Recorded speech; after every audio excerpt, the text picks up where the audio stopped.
華義莊係電影破地獄嘅重要場景，呢一度前身係西環堅尼地城嘅牛房義莊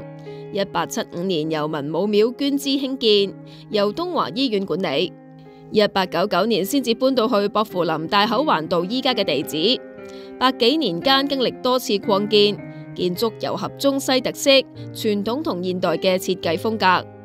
義莊又被稱為先人客棧，係先人暫時停柩待葬，又或者淺埋等候改葬嘅地方。喺19世紀中，美國舊金山同澳洲新南威爾士發現金礦，吸引咗好多華人去海外工作，有啲去做礦工，有啲去修築鐵路，但係並唔係所有人都能夠平安賺錢返嚟。傳統上，華人都有落葉歸根嘅想法，希望死咗之後安葬喺自己嘅故鄉。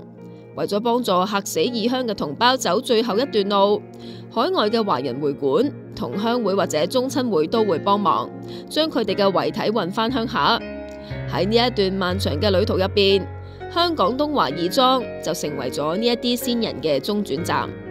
一般嚟講，東華義莊接到海外嘅棺骨後，會先登報聯絡各地嘅華人會館，然後安排棺艇將棺骨運返內地。成個過程大約需要6到8個月，但係亦有一啲棺骨喺東華義莊寄存咗幾十年。喺60年代嘅全盛時期，東華義莊曾經寄存咗超過600具嘅靈柩，骨殖超過8000副。不過1970年代開始，港英政府大力推行火葬，呢一啲數字就逐步下降。依家每年都有大約30具嘅遺體，因為要擇吉日入葬，又或者要轉運至另一個地方先至下葬等等嘅原因，而暫存喺東華義莊。除咗尋常百姓，亦都有名人，例如富商林百欣、賭王何鴻燊等等，遺體都曾經存放喺東華義莊。